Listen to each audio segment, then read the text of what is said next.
Dating అంటే మనుషులే చేస్తారా? మన ముత్తాతలు అదే మన పూర్వీకులైన చింపాంజీలకు ఎందుకు ఉండకూడదనుకున్నారో ఏమో గాని వాటికి తాజాగా ఓ యాప్ని సృష్టించేశారు. ప్రపంచవ్యాప్తంగా డేటింగ్ వెబ్సైట్లు, యాప్లు చాలానే ఉన్నాయి. యుక్త వయస్కుల నుంచి వృద్ధుల వరకు ఎవరైనా సరే వీటి ద్వారా తమ అభిరుచులకు తగిన వ్యక్తులను ఎంచుకుని డేటింగ్ చేస్తున్నారు. చింపాంజీలు కూడా మనవాళ్లే అని తయారు చేశామంటున్నారు. ప్రముఖ డేటింగ్ వెబ్సైట్ యాప్ సంస్థ టిండర్ ఈ ప్రత్యేక పోర్టల్ని రూపొందించింది. నెదర్లాండ్లోని ఎపెల్డూర్ నగరంలో ఉన్న ఓ ప్రైవేట్ జూలో ఆడ చింపాంజీల కోసం టెండర్ ఈ ప్రత్యేక పోర్టల్ని రూపొందించిందంట. ప్రపంచవ్యాప్తంగా ఉన్న జూలోని చింపాంజీల వివరాలను ఫోటోలతో సహా ఈ వెబ్సైట్లో పొందుపరిచారట.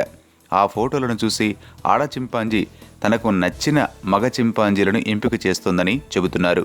నిజానికి చింపాంజీల ప్రవర్తన, భాగస్వాముల ఎంపిక తీరు ఎలా ఉంటుందో తెలుసుకోవడం కోసం పరిశోధకులు రీసెర్చ్ కూడా మొదలుపెట్టారని, అందులో భాగంగానే ఎపెల్డూర్ను జూలో ఉన్న చింపాంజీకి టిండర్లో భాగస్వామిని ఎంపిక చేసుకునేలా ఏర్పాటు చేశామంటున్నారు. ప్రపంచవ్యాప్తంగా చాలా చింపాంజీలు ఈ జూకు వచ్చి గొడవ పడుతున్నాయని, అందుకే వాటికి నచ్చిన వాటినే జూలో పెడతామంటున్నారు.